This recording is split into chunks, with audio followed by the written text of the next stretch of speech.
Hi, my name is Emily. I'm here at the RAF base, Amberley, with three former gap year recruits, here to answer any and all questions that you might have in regards to gap year. So make sure you get your questions in. We will be answering them as the night goes on. But just to get things started, why don't we introduce ourselves?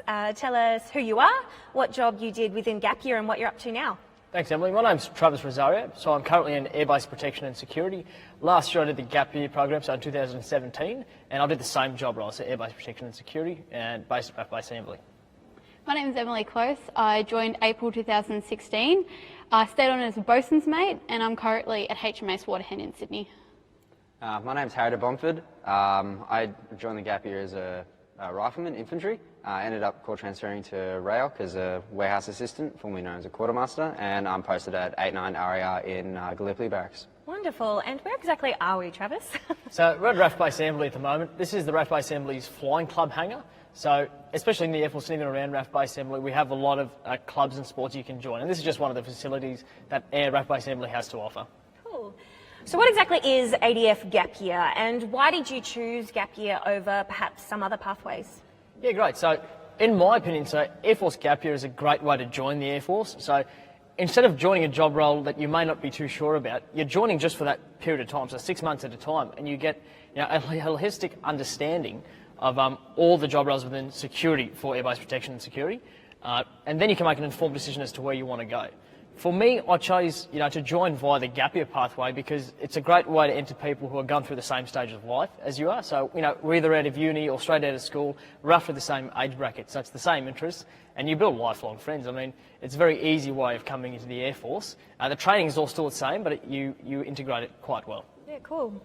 So I joined the Royal Australian Navy Gap Year because, like some people, I didn't know what to do after school finished.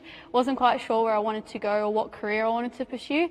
So I saw the gap year as 12 months of, work experience and experiencing that military lifestyle, and seeing if that was something that I wanted to do.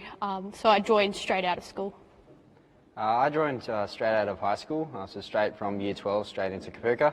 I used the Gap Year program as more of a try before you buy. I always had my eyes set on the military, but I wasn't actually too sure on which service.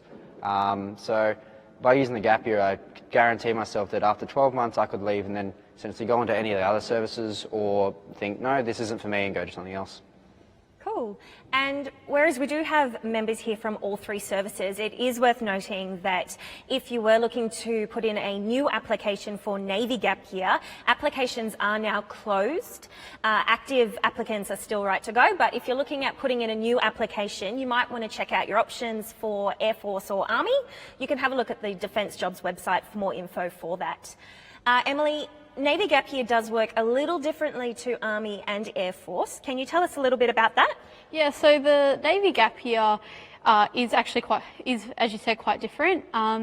You join up as a general duty sailor, so you don't actually go into a specific job role.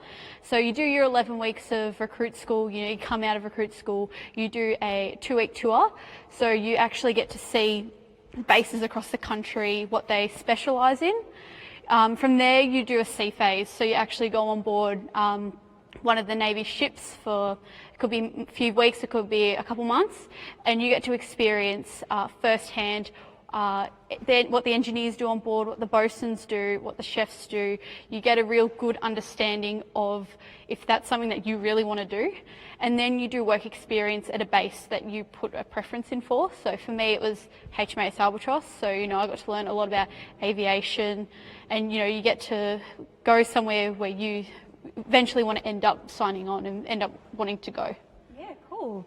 So make sure you're sending through your questions, guys. But in the meantime, we do have some footage for Navy Gap Year. So here's a little sneak peek at what you might expect if you were to join the Navy Gap Year. I chose to do a gap year with the Navy because I wanted to challenge myself.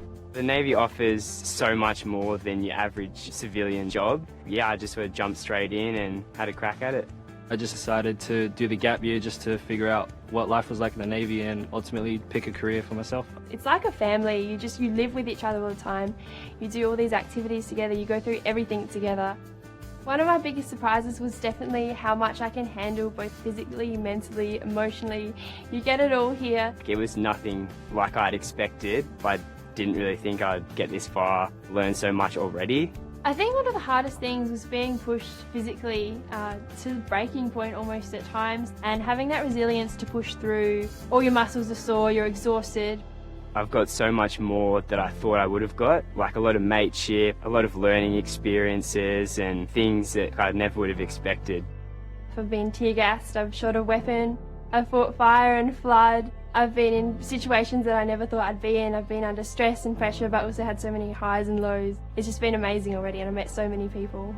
After the 11 weeks of hard training, it's just surreal, and it was definitely one of the greatest moments of my life. Since recruit school, I've since graduated and I've gone on to do my seamanship course. Then I came on board HMAS Adelaide. At sea, I've really enjoyed the opportunities that we've had. The Gap Year staff have definitely helped us this year. It's good to have their experience and their guidance to be there when we need support, but also they'll push us through to challenge ourselves and try new things. I love the life at sea part, getting to look out and see nothing but water. I don't know, it makes you feel something you can't really explain. We've travelled all up the East Coast just in these 2 months. Imagine what you could do in a lifetime. Each week we'll spend time with a different department. I've worked with the electronics technicians, the marine technicians, the chefs in the galley, the amphibious bosuns, the warfare bosuns, the aviation department. It's just really great to get an overview of every single department. Not many people get to do that. They're usually in their one job role for 4 or 6 years. I'd just gotten off a helicopter tour over Tasmania, and I was just thinking how amazing it was and how lucky I was to get paid to do this. It's definitely changed me for the better. It's been a hell of a ride so far.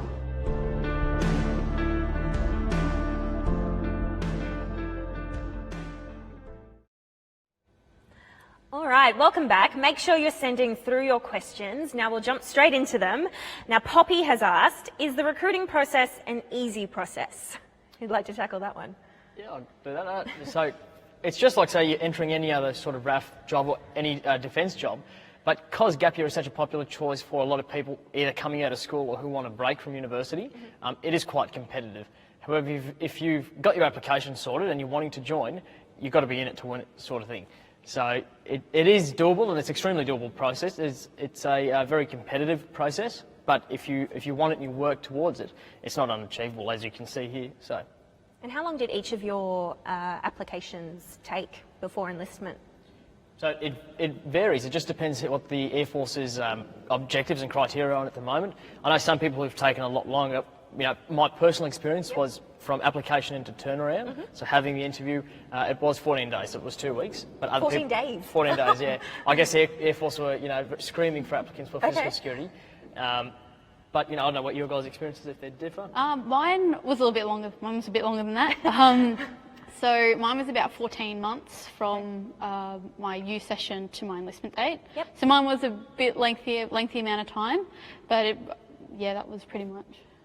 Mine was about 6 months, and I'd say it's an interesting process. You've really got to keep on sort of where you are in your application. There was times where I'd sort of not realise that there was paperwork I needed to submit it, and I would have to keep constantly going back to go get statutory declarations or whatever was necessary at the time. So I think the only advice I can give for it is to make sure that you keep on the paperwork, make sure that everything's done and ready to go, so it makes the whole process a lot smoother and quicker. That's basically reflecting of defence, isn't it? If you can do it before you join, your transition into 1R2 or into your service is going to be a lot smoother as well. Definitely. So, yeah, it helps. Cool.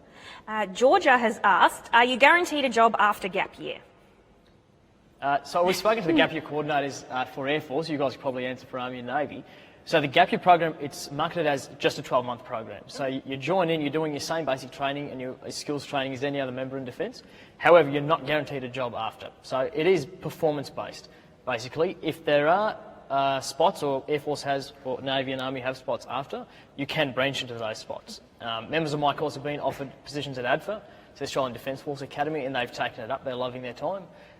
A lot of them have chosen to go reserve, and people are currently staying in permanent Air Force or full-time after gap year. So it just depends what Air Force is doing, but you really got to look at it as a 12-month period, and then if worse comes to worse, you leave defence and then you put your application in for your PAF job or your permanent Air Force job. And so you stayed on? Yeah, I did. So I stayed on as air base protection. At the time, Air Force needed physical security members in their current job roles. And I said it's a great way, because I actually want to be a pilot later on down the track. So this is a great way to sort of build your experience around the Air Force, gives you an exposure of a side of defence that not many other people get to see, so the security side. Yep. And it makes your application process that much easier, because you're here, you can talk to members of aircrew, you can, you can engage with members of the base, so it makes it that much easier. Okay. Skylar has asked, for the airbase protection gap year role, do you need to have your manual licence when applying, or can it be attained at a later date? So you do need to have your manual licence. At the stage of application? Correct, yeah. Yep. So we had a couple of members join who did not have their manual licence, so they were delayed slightly until they got that accreditation. But at the moment, I am under the impression you are required to have your manual licence. Okay, cool. So Nicholas has asked, whilst in the Defence Force, do you still have time for friends and families, partners, etc.? I can answer that one. Being a big family person that I am, Defence, they allow one free travel home per year. So, and they're really big on family, you being able to take leave to go see your family, keeping in touch and keeping to your roots, and not get away from that too much. So sticking to who you are, and if bringing your family up here or you going to see them is what keeps you sane, basically. Then they're very encouraging of that, and that's what I like about that as well. Wonderful. Christine has asked, can you apply at 16? The application process is lengthy, as I said. So DFR, you need to turn 18 before leaving, your recruit training. So, but your application process can be lengthy. So if you are interested, definitely go down to your local Defence Force recruiting centre and conduct the U session. Yep. That'll give you a list of opportunities of jobs you can apply for. And if gap year is the choice, you can engage that or start your application process, because it could be lengthy as well. So. I'm sure it'll be on the website, the least age you can be before applying. Yeah. I think specifically for the gap year is you need to be 18, and I think it's 18 to 24 now. So by the time, like you said, as you finish recruit school, you have to be 18, because you need to be able to have finished that. Get that Year 12 pass, Year 12 qualification to be able to be in the gap year. For the Army, it's slightly different. It's 16 and a half. Pretty positive on that one, as when I was going through Kapooka, I had mates that were 17 about to turn 18. So I'm pretty confident with the Army it is 16 and a half is the start date. Otherwise they'll just say to you, we can start some of the paperwork now, but you do need to wait till you're 16 and a half. Okay. So Erin has asked, how long is initial training with RAF at Wagga? Okay, so the course does vary. Your general stance is about 11.5 to 12 weeks. Okay. And that's the same whether you're gap year or permanent Air Force as well. And you learn your basic drills, so your basic drill and ceremonial, service knowledge and history and customs of the Royal Australian Air Force. So at that point in time, you're not doing job-specific training, you're just doing training for your Air Force career, basically, for you to operate efficiently in the Air Force. So yeah, you're looking at roughly 10 to 12 weeks. Okay, cool. Now, Gabrielle has asked, if you can't get a good education, what other ways can you get in? Want to answer that? I believe there is alternative pathways. So for members or people who have left school at a younger age, say, I believe the Army's requirement now is Year 10 across the board. It used to be Year 9 for certain jobs, but if you did leave school in Year 9, I believe there are alternative pathways, so through TAFE accreditations, or there's other tests that I believe Defence Force Recruiting actually provides to see if you're up to the standards that they require. And so minimum education requirements? That does vary from job to job. Yep. Specifically, for obviously what your job entails. For gap year, at the moment, I think it's just passing Year 12 and having your passes in your subjects. But again, if you have not stayed on to school past Year 9 or whenever you left, it's not impossible to join Defence. And I've spoken to a lot of members in Defence, either in the gap year program or not, and they didn't go through this, the typical uni or high school. There's a lot of pathways. If you go to TAFE, you get your civilian accreditation for Year 12 or for whatever you need, and then you sit your U session as per normal. So it's definitely not impossible if you haven't got that schooling background. It's definitely achievable. And Emily, you were completing Year 12 at the same time as your application, is that correct? Yeah, so when I started VCE, year 12, that's when I applied. So and I went to my youth session, and they sort of gave me a little push to make sure that my grades were up to the standard that they wanted. So that's what gave me that. I think that's a really good incentive to not only pass year 12, but to also wanting to be in the gap year as well, for me. Yeah, cool. So Daniel has asked, what would you recommend, ADFA or the gap year program? That's really up to you, Daniel. It depends what you want to do. ADFA's great if you want a military education, so you do your civilian degree while receiving military training. The gap year program is if you want to have a look, if you do like the military side of things. So I know members who don't regret, they've actually done the gap year program and they've gone, yeah, sweet, military life's for me, let's go and do that with ADFA. Because then your return service obligation isn't a shock when you have to stay in an environment you don't want to be in. Yeah. You know it's exactly for you. So it just depends on what you want to do. Okay, Mitch has asked, what was one expectation that you had of ADF life that's been different than you originally imagined?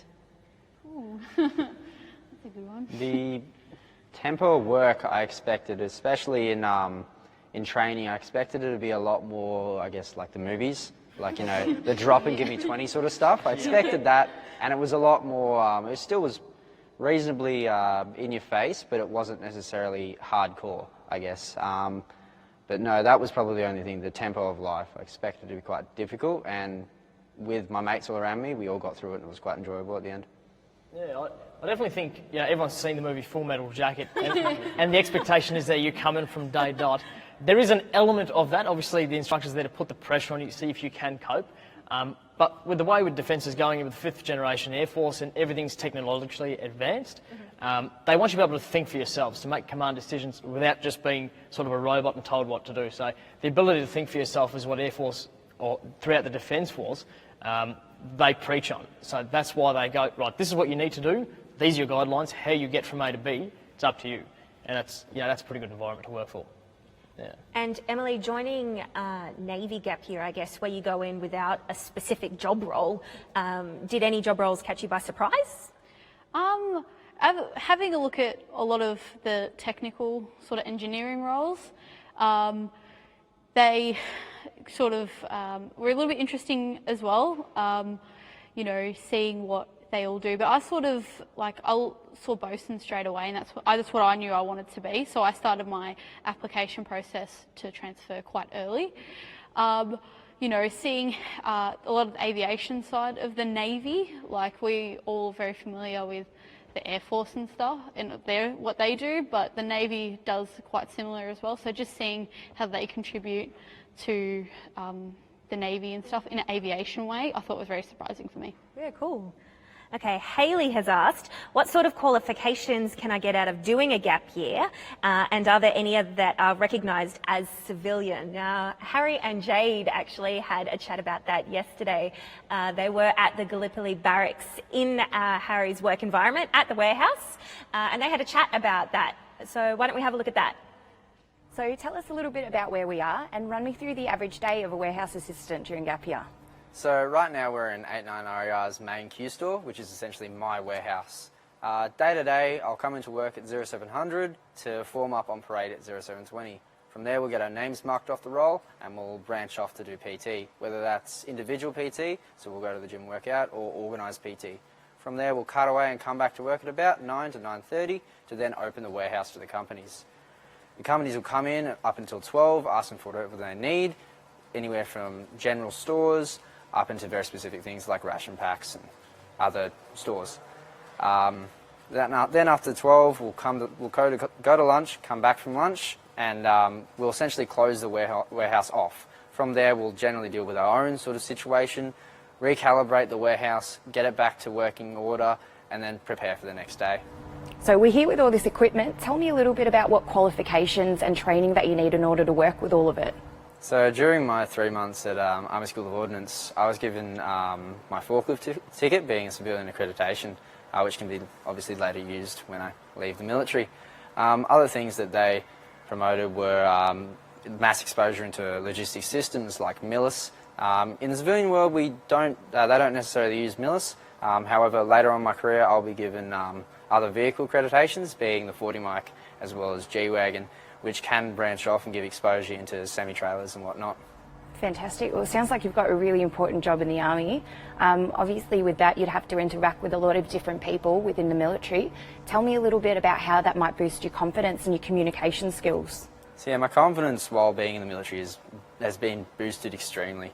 Every day we have large numbers of people coming in, whether that's civilians doing deliveries, all the way up to if the commanding officer of the unit comes in to do an audit. We could have anywhere from one person to 200-300 people coming in. So it really, I have to project my voice, become quite confident, and essentially instruct and make things happen how it needs to happen. Fantastic. Well, thanks for spending some time with me today, Harry. No worries. Welcome back. Make sure you're sending through your questions. We are getting some really great ones. Now, Jake has asked, while we were looking at that footage, what is the fitness training like? Great. Fitness is an awesome part of defence, so they're basically paying you to keep fit. You're training so much at 1RTU, so you know the training program. I'm sure it's the same for Army and Navy. If you follow that training program on Defence Force Recruiting's website, you won't have a problem. The PEIs, or the physical training instructors, they expect you to be at a certain level before joining. It just prevents injury and follow-on if you're not at that baseline, but they will get you to where you need to be. It's not impossible. I wasn't extremely fit before joining Defence, especially with runs and long running and cardio.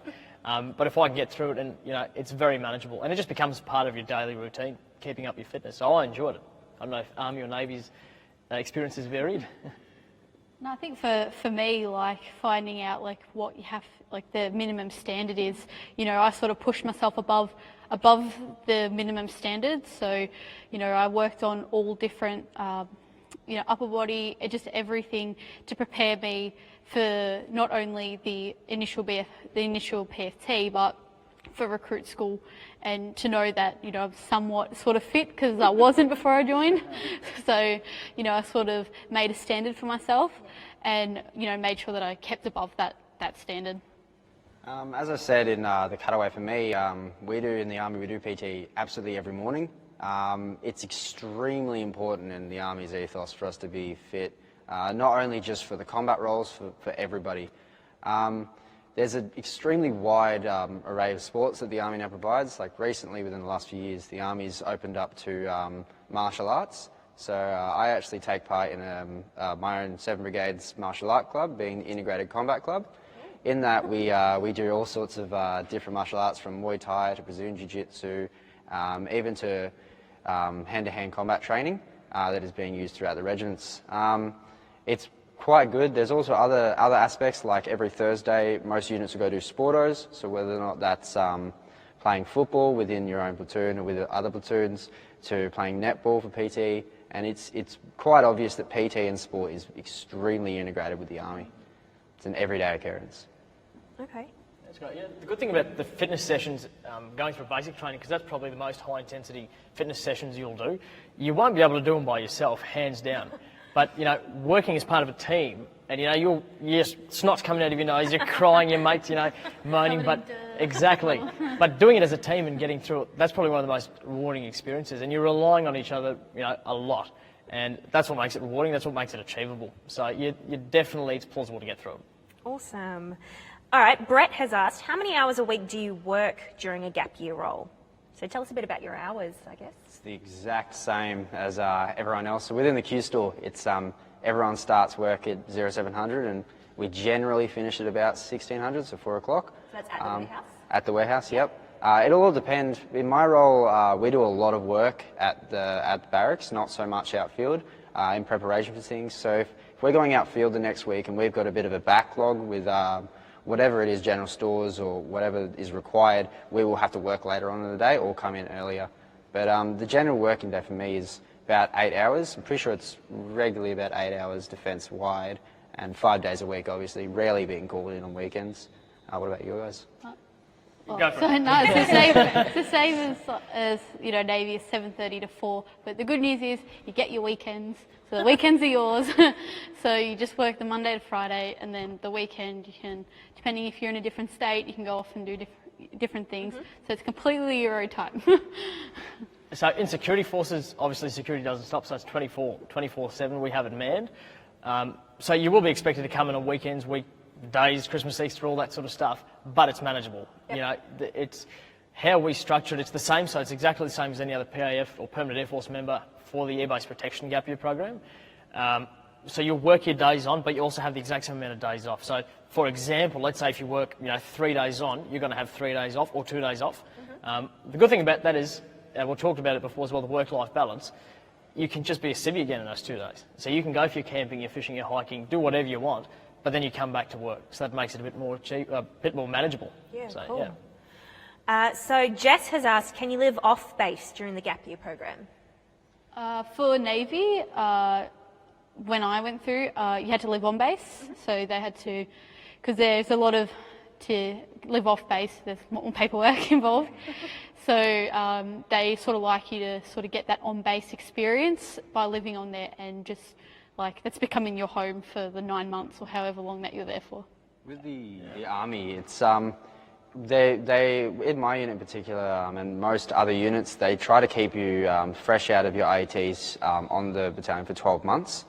Just so that you can, get a full grasp of the area, your work life, and then once you do move off, you don't, mess up and come in late or whatnot. In particular, there is people when you apply with, member with dependents, so if you're married, which, or have children, they do allow for some certain cases to live off base, but being, in the younger age bracket, that's not normally the case. But for those individuals who do have partners or do have, children, there is options. The Army does try to provide to its members as much support as it can, because really at the end of the day, we're one real big family. So it's pretty much the same as Air Force. You have the opportunity to live off base if you want, but for general speaking, you've got to stay on base because, as you said, you get used to the routine. So the mess timings, rocking up to work, where everything is on base. So they do prefer you to live on base, but in extenuating circumstances, it's exactly the same. You can get approval to live off. Okay, cool. So there is a question in here. What is a day-to-day like? What is a day-to-day life in the gap year like? Experiences vary. You can probably. Well, for me, it was a bit different. Joining as infantry and getting injured. I spent a long time at School of Infantry in Singleton. To then moving off to the Army School of Ordnance and literally marching out of there the day before I finished the gap year program. So it was different from me, from what your both experiences will be like. But from what happened to all my friends and stuff, it doesn't change. It's really the exact same as signing on full-time. The only difference with the gap year program is that at the end of the 12 months, you can leave, whereas full-timers have to wait an extra few amount of years. That is really the only difference. At the end of the day, especially in Army, you're a fully trained soldier. If you've marched out of your IETs, you're just like everybody else. There's no difference between people. Okay, and we heard a little bit about what you get up to specifically in your job role. Emily, how about you? So during my gap year, wanting to be a bosun, I spent a lot of time with the bosuns. So I was like a bosun apprentice, you could say. So I spent a lot of time in the armoury, looking at a lot of weapons, stripping them, putting back together, learning what they were, as that was one of the main roles as a bosun. Learn a lot of parade and ceremonial, a lot of things that I probably wouldn't do in probably my career. So being behind the scenes of parades, learning all that really cool stuff that I wouldn't do at all. So being able to really look at the other bosun side than actually being a bosun. So I sort of love the the weapons, looking at all of those, and I think that's really you get to teach people how to use them and stuff. So that's what I like. That was the day-to-day things that I sort of did. Yeah, cool. Jake has asked, do you get treated respectfully as a gap year member? Yeah, absolutely you do. I think at the end of the day, you're in the military, and every military member knows there is a level of respect that you give to somebody else in uniform, or you give to anyone. That's just an expectation of anyone in the military. There is a stigma around gap year, and I don't know if you guys experienced it as well, that because you gap year, you're not trained to the same level. But I think DFR is doing a really good job at the moment of sort of extinguishing that expectation, because we have the same IETs, as you said, and it's the same level of training. So when you graduate, you're expected to be at the same standard as everybody else. So it is definitely coming along. It's definitely not disrespect, and because Defence Force, it's all about respect and mateship and camaraderie. So I wouldn't say you get disrespected at all. No. I don't know if you guys have anything. I agree with that. There's not really any disrespect. There is, as you just said, that little bit of stigma, but it's pretty well like people understand that, you know, the only difference is the Rosso. That's really about it. I think it's a really new sort of position. People don't really know about the gap year program, so when members in your unit go, okay, we've got a member that says gap year at the end of them, like how can we employ them? But I think that's been extinguished. They've communicated it. Well, this is how they train to the same level as this. And for me, what I loved about the Air Force gap year is once you finish your IETs, you're a member on a physical security shift. And it hasn't changed from now when I'm in permanent to when I was in gap year. So you do your training and you're on shift, but you can still branch out to other areas of the Air Force. So you can have your 5 days off from shift work, and then you can go to the flying squadrons if that's what you're into, or you can go down to the Army sort of lines if that's what you're into. So, but you come back to a job role, and that's the best part of it. You come back to a job role and you operate as part of that team. So awesome. Jessie has asked, can I leave before the end of the gap year if I don't enjoy it? Yeah, absolutely. So for Air Force, I don't know if it's the same with Army and Navy. It's one of our C-17s. Pretty loud. Just got to wait. One of the perks of filming in a hangar. Yeah, pretty much. RAF base Amberley for you. Imagine trying to live under that flight path. It's not quite. But yeah, no, you can leave before your ROSO, your return service obligation finishes. But you have to give them notice. So it's just, I think it's a 3-week or 2-week notice. Okay. But for whatever reason, and I know members who have done that, if you're not enjoying it, fine. That's exactly why you've joined up, to see if you like it or not. And if it's not for you, you're given your notice and then off you go. So, yeah. And so, Harry, I mean, you said that you had some mates who came through for the gap year who left at the end of that gap year, and you had others who stayed on?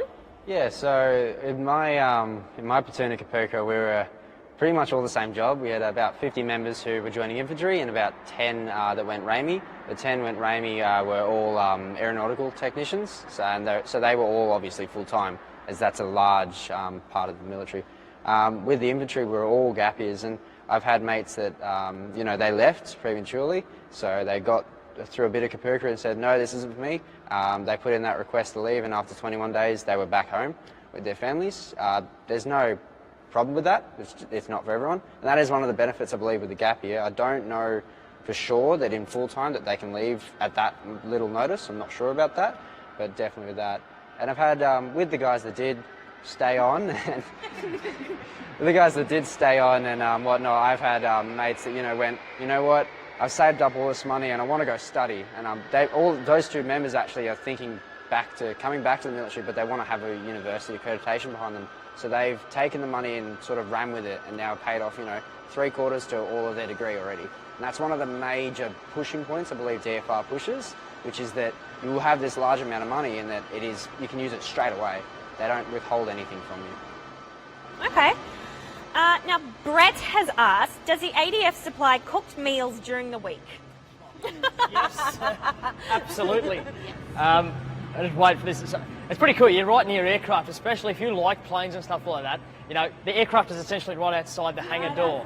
So you're working alongside. It's awesome. But now that it's quietened up, yeah, they provide cooked meals. And actually, where we are now, RAF Base Amberley, I've eaten at a few messes. Probably one of the best messes I reckon I can say. I've heard Army people say that. Yeah, absolutely. Yeah, and it's not sort of jail food where you're slopping on the plate. You're looking at like salt and pepper calamari and steak and all that sort of stuff. And because it's Air Force cooks, and even the bases with civilian cooks, it's cooked to a standard, because at the end of the day we're working that hard. So you don't want to come and you have to go, we've got to eat this. You look forward to your meals. So breakfast, lunch and dinner, it is charged at a subsidised rate. Just the other week I brought one of my mates on base and he had to pay, I think, $25 for lunch, whereas mine was about $5.50 or $6. So, yeah, definitely cooked meals. It's a different story when you go out field, though, that's for sure. Oh, yeah, field food's different. So when you're out field, you get ration packs. So it's essentially a little small, about that large sort of plastic bag worth about 24 hours, 24 hours of food to last you essentially that 24 hours in a combat situation. So you'll get them daily when you're outfield. At no point, unless it's a part of the curriculum of a training establishment, that you won't go without food in the military. As I said, though, in some training establishments, they do put you through food and sleep deprivation, and that is the nature of the job. In some aspects overseas, especially in Army, there will be times where you can't get supplied for a number of days, and you need to make things work. Those are specific exercises, though, aren't they? Yes. No, it's not a daily occurrence. No. You don't go hungry on those ration packs as well. I mean, you've got. I heard you say you love them. Yeah. They've got M&Ms in them and stuff like that. Yeah. They've got, you've got 2 meals and Beef jerky. You've got noodles. It goes good. Yeah, it's really nice. But it's different in the Navy because you get 3 cooked meals a day. So it's pretty. I'm not complaining of that. Yeah, definitely not. Now, Jade has asked, what is the work-life balance like in service? Now, Travis, you actually got to talk about that a little bit earlier with Jade, so we can cut to that footage now. Hi, I'm here with Travis. Travis, can you tell us a little bit about where we are? Yes, we're at RAF Base Embley at the moment, in particular the Military Working Dog Operational Cell, and that's where us as physical security members will come to start the day. So we'll get our security briefings at headquarters, which is where we currently are, and then we'll disperse to conduct our duties. Fantastic. Well, tell me a little bit more about the work environment here at RAF Base Amberley. So the work environment's it's great, especially being in airbase protection and security. You work in a multitude environment, so you can be inside, whether that be doing security operations and planning, but most of the time we are outside, as you can see. So we're conducting base patrols, working alongside the military working dogs, and it's a great variety, so you're not always stuck to the same routine, which is one of the perks of the job, I reckon. Fantastic. Now, do you have much interaction with the military working dogs? So we do provide a physical security response with the handlers, but unfortunately we don't interact with the dogs as much because it is a safety concern at the end of the day. We can't have a member interacting with a dog that the dog's not used to and you're not qualified on the dog. But we do, as I said, work as part of a team in order to create that security response. Fantastic. Now, tell me a bit about work-life balance here. So it's actually great working in Air Force, I found, because your work-life balance, it's not just work. Especially in airbase protection and security, they're all about fitness. They're all about maintaining a civilian life outside of your career, which is great. So on shift, we actually get time designated to go to the gym, to go for your runs, to maintain your level of fitness, which is one of the perks of the job. And also when you're not working, so we have our roster set out where we have days on and days off. And some of those days off can be quite extensive. So you're basically living a civilian career while still being a part of the military. And that's something quite unique for airbase protection and security. So there's always opportunities to still have your outdoor sort of hobbies, kept up to speed. Fantastic. Now, on sports and hobbies, did you have sports and hobbies prior to enlisting that you were able to keep up with? Yeah, absolutely. So before joining, I did a bachelor's degree in aviation. So aviation was a big part of my life, and defence has actually helped me, in fact, continue on with that. Whereas, to common belief, a common misbelief, you have to cut your hobbies. That couldn't be further from, the truth, because there's a variety of clubs around base. You've got the RAF Amberley Flying Club, you've got the RAF Amberley Fishing Club. So regardless of what you're into, Air Force and Defence Force will support you through maintaining that civilian interaction with your hobbies. Fantastic. Well, thanks for your time today. Pleasure.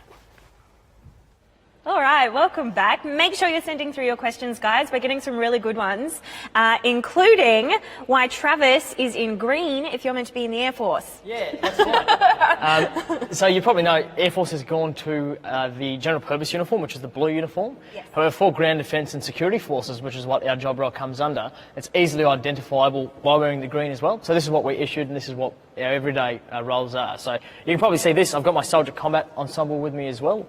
So this can be used for day-to-day patrolling, also a load carriage equipment. So if you're going to the range, you can put your magazines or any sort of kitting, your first aid kit or radio in this pack as well. So it's pretty cool, and you can see it's the same colour as our Australian multicam uniform as well. So although Air Force has transitioned to the blue uniform, security forces and ground defence will still wear the green.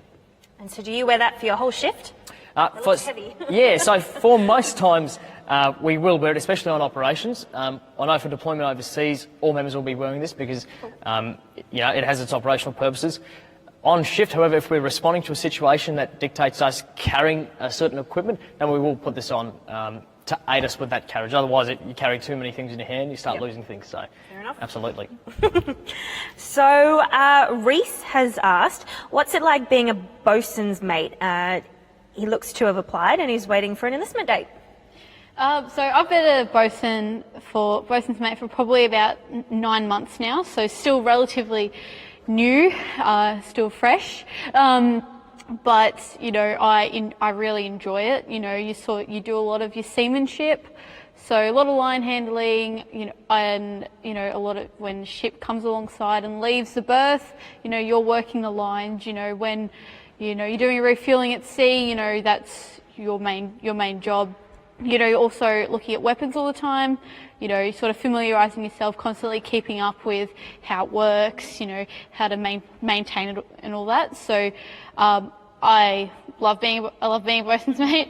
It was definitely something that I do recommend people applying for, because you're always busy. Like, I'm someone that I need to be kept busy all the time, very hands-on. So if you're someone that doesn't like to be sitting around, likes a lot of painting, corrosion control, then that's definitely the job for you. Okay. Kaya has asked, Harry, how was your experience in Kapuka and how did you like it? My experience in Kapuka was pretty good. It was difficult originally. For a lot of us, it was the first time that we'd been away from our families for an extended period of time. And people always be like, oh yeah, you went, I went to school camp for a week or so, but this is 3 months. And you see your phone minimal. So I maybe saw it maybe 4 or 5 times at most during the whole 3 months. The experience as a whole was good at the end. Going through it was a bit difficult at times, coming up to different stages. But some of the highlights of it were definitely bait and assault course. I remember I was very, very nervous as well as everyone else. But after that day, you feel 10 stories better about yourself. It's a really good time, and anyone that's thinking about going Army, really look into it, because everyone you meet will say, I had a great time. Cool. Dylan has asked what life is like on a Navy ship. So I've been on HMAS Adelaide and Canberra. So they're 2 of the biggest ships that the Navy has at the moment. Very different to life ashore. So, you sort of get into, as a bosun's mate, we do watches. So, you're up during the night, you're up on the bridge, steering the ship. So, you sort of get into a routine of going to sleep at a certain time, waking up, and, having to put up with, obviously living with other people. Very closely with other people. So in, bunks and stuff. So getting used to, being close proximity. So you're always around people, you're showering with, you're in the same areas, all these people. So, constantly, I think, being around everyone can sometimes be a bit daunting to some people, but life at sea is really good. It's good to get out there, to go visit places too. Getting excited to actually go overseas or even to another state and visit somewhere. So life at sea is it's different, but it's worth it. Cool. So Joel has asked, once you finish the program, do you have to choose the role you were doing in gap year, or can you choose something else? Just depends on what, as I said, the Defence Force's criteria is. So I know at the end of my gap year, we only had positions in Air Force for physical security members or members wanting to go to ADFA. So that's exactly what they broadcasted, and those interested applied for them. On previous gap years, I'm also aware that they offered them, different positions such as pilot, loadmaster, for those who could attain those positions. So you don't have to stay in the role you currently are in. As I said, you've got to look at it as just that 12-month gap year period. And if Air Force at the time or Army and Navy require numbers to be filled, then you'll be offered that position. So it's all dependent on at the time. With the Army, we're guaranteed a position.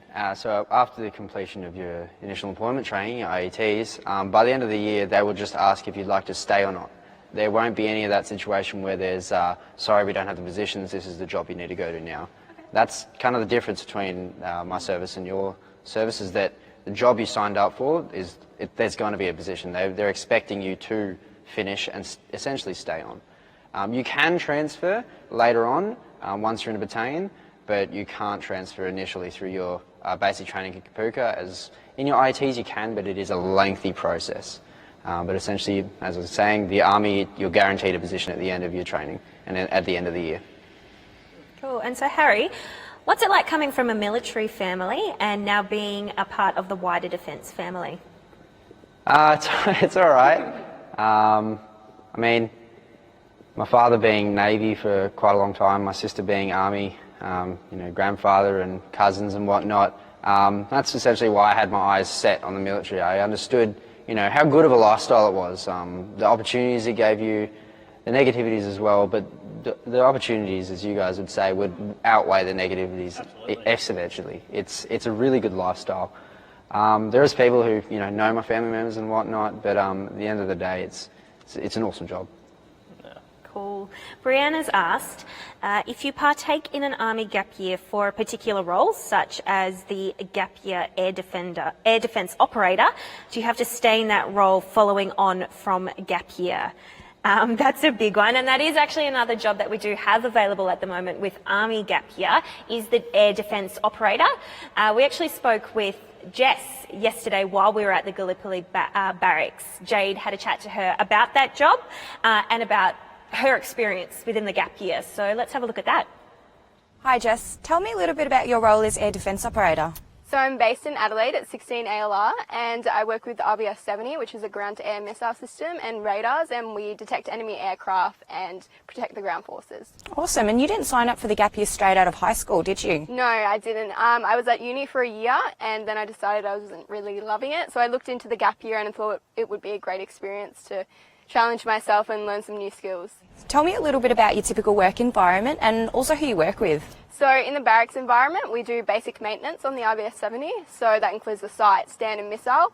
We're outfield a lot, and we work within detachments and teams, and also cooperate with the Air Force who do flyovers so we can track live aircraft.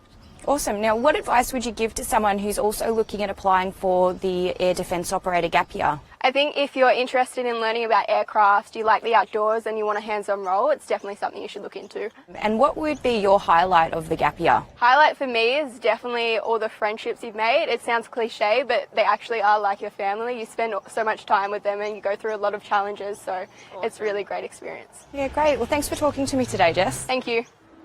So there was some info about that air defence operator role. It is available, so if you are keen, make sure you jump onto Defence Jobs online and apply for that one. Keep sending through your questions, guys. We have about 10 minutes to go, so we've got a few more questions that we can get in. Now, I have one here about highlights and experiences within the gap year. So why don't you tell us maybe a highlight for each of you within the gap year? So for me, being in the gap year program, it offered you a lot of opportunities because at the end of the day, they want to expose you to defence. Yeah. So I was very lucky enough with one of my colleagues to get flown down to RAF Base Richmond for about a week, and all expenses paid for. And we actually got to augment pilots and loadmasters on board the C-130J model. And basically you're being exposed to their job roles. So I'm talking tactical flights at 50 feet above the ground level at night on night vision goggles, and it's stuff no other member of the Air Force can get through on a normal day. And sitting up front of the cockpit while the pilots are talking while they're flying, them pointing out things to you, watching them push out pallets from the back of C-130s, it's stuff you don't get to normally do. So I think being in gap year really helped that experience become plausible. And again, if you're looking outside of gap year, what you want to do later on, that's just going to help your application because you've got that much better of an understanding about the job role. So for me, that was my highlight. 50 feet going through the trees, tactical flying, awesome. Really good fun. I think my highlight in the Navy was when we were doing our sea phase on HMAS Adelaide. We were transiting up to Darwin, and so before we went to Darwin, they went out into the ocean a little bit and they actually lowered the back of the stern door, and we all got to go swimming in the middle of the ocean. I've never done that before. I don't think the average person ever does that. So, or would do that. But, they lowered it and everyone just jumped off the back and just went swimming. And it was the best time ever. And it was, that was definitely a fun away from work sort of, but just a fun highlight that I definitely had. I reckon probably one of the biggest highlights I had throughout the gap year for me was probably getting through the training. The Army training, it's not easy. Some people will find it extremely easy and some people won't. But after, days, really important days, especially at Kapooka for bayonet assault course, where, the day before you're dreading it, thinking this is going to be insanely impossible. How am I going to run through this course, 10 or so times, having to scream my lungs out and stab these, figures all day. But at the end of it, you're sitting there with all your mates and you're just like, yeah, I did that. It's really just getting through the day-to-day life. It's quite rewarding, going to the range and shooting, tons of rounds down range, blowing stuff up, and just, you know, being around such an amazing group of mates, that's definitely my highlight. It's a pretty big accomplishment. Mitch has asked, can you be deployed overseas whilst doing a gap year in the Army? No. No? So, straight up, no. Essentially, I'm not sure behind the doctrine or the situation with it, but what I got told is that it's not possible. Deployments in the Army range for a considerable amount of time. So essentially, take for instance, you know, you go for your first 3 months of Kapooka, then let's say you went infantry, so you do the 3 months of infantry. You do have 6 months left of the year. Some deployments are that short, but they will not send you over. You will have to wait until you've finished your gap year, or if you very early on sign on the dotted line saying, yep, keep me in and essentially gain a roster. I don't know why you would, but if you essentially wait, you've got the chance of being deployed. But to answer the question, no, you can't be deployed whilst in the gap year program. I think part of it as well is because, and you're not deployable, especially in the Air Force as well, Presuming it's the same for all three of you. Yeah. The gap year is designed to expose you to Defence Force life and home base. So with your Air Force career, you could be deployed, you know, up to 4 times, but you're only there for short stints. Yep. But the remainder of, you know, every other day is on base in Australia. So that's what gap year is exposing you to. If you can handle this sort of stuff, any other operation and exercise just makes it, you know, that much better. So this is your sort of, I wouldn't say mundane as such, but your day-to-day routine. Yep. So, and this is what they familiarise you with, which is a great experience. Which is the point, absolutely. Sabrina's asked what it's like living on base. Do you guys live on base still? Yeah, it's good. I enjoy it. You know, lots of guys live on base, and they have the requirement within my unit that you have to stay on base for about 12 months, give or take special circumstances, obviously. And most other units, from what I've heard from my mates, has been the exact same. It's beneficial. It's quite cheap. You know, you've got your own room to yourself. You've got your own, you know, bathroom facilities. The mess is just around the corner from my room, and work is only about less than 1 kilometre away, really. So it's very, very beneficial. You don't have to worry about traffic. I like it. I personally like it. All my mates, you know, in the lines across from me or even next door to me. One of my best friends from Kapooka is literally the building across from me. So regularly we hang out, and, you know, I like it. I'm definitely probably going to stay on for a while. Yeah. I think that traffic thing was big as well, because travelling to and from work, especially the time people knock off work, the line's just through the gate, and I've just got to go from my living in accommodation to work and back. So it's not far. And especially within RAF Base Assembly, I'm sure the other new bases, it's just like a fully furnished studio apartment. So you have the opportunity to bring your own bed and all that sort of stuff while you're here. But it's extremely modern accommodation. It's, as I said, and you've got your sort of own kitchenette area, your own balcony. Depending on what base, it can be shared accommodation, no more than 2 people to a room, but you can elect to have a level 5 facility, which is single leap or single living in environment and precinct. So it is really accommodating, and it's not far, as I said, to go anywhere on base as well. So it's pretty good. Awesome. As I'd say our final question for the night, what would you say was one of the most challenging aspects of your year for gap year? I think just, as I mentioned before, the stigma around being a gap year member or personnel, it's because it's a very new role, especially the Air Force. And not many people know how to employ that individual. It's being extinguished at the moment. So now you'll come as a gap year member, you go straight and augment for air base protection, a physical security shift, and you'll be conducting your security patrols as per anyone else. But at the start of it, because we did it at the start of last year, people go, okay, we've got this personnel, but how do we employ them? So it's a bit of a waiting game. But it just made you work that much harder to show that, hang on, I am competent in the job role. I've done the training, we are the same. And at the end of the day, it made you a better airman, soldier or seaman. So, and, you know, for me, that was the most challenging part, but it definitely, there is a positive at the end of it. Absolutely. Yeah. I think for me, a big thing for me was being able to finish just recruit school, because I was very quiet, very in my own little box. So, you know, I sort of had to learn how to lead a team. They push you out there, and just, you know, you just got to do it. And that's, I think for me, you know, going into someone very quiet, didn't really talk to anyone, just did my thing. You know, you got to the end, and you know everyone, you're talking, you don't become so nervous, so quiet. I didn't become so nervous, so quiet. You know, I definitely came out of my box. You know, I wasn't afraid to, you know, ask a question or, you know, have a laugh, because, you know, getting through that training sort of, I think, really brought it out in me, and that was probably one of my tough times. Cool. The more tough experience for me was having a different experience for most people. I got injured while at School of Infantry. It was an unfortunate situation and ended up having me to spend about 6 months there. That was probably the low light, and it won't happen again. I'm not going to get injured again, hopefully. And it was just, having to find the resilience and, strength to, go stay. No, I'm going to stay in the Army, because at any point I could have left, but I wanted to, I want to stay in. I wanted to get to a battalion, and that was probably the low light, but definitely not too difficult at the end of the day. The Army's got exceptional rehabilitation programs, and they really try to get everyone back to square one to get through the training. Fantastic.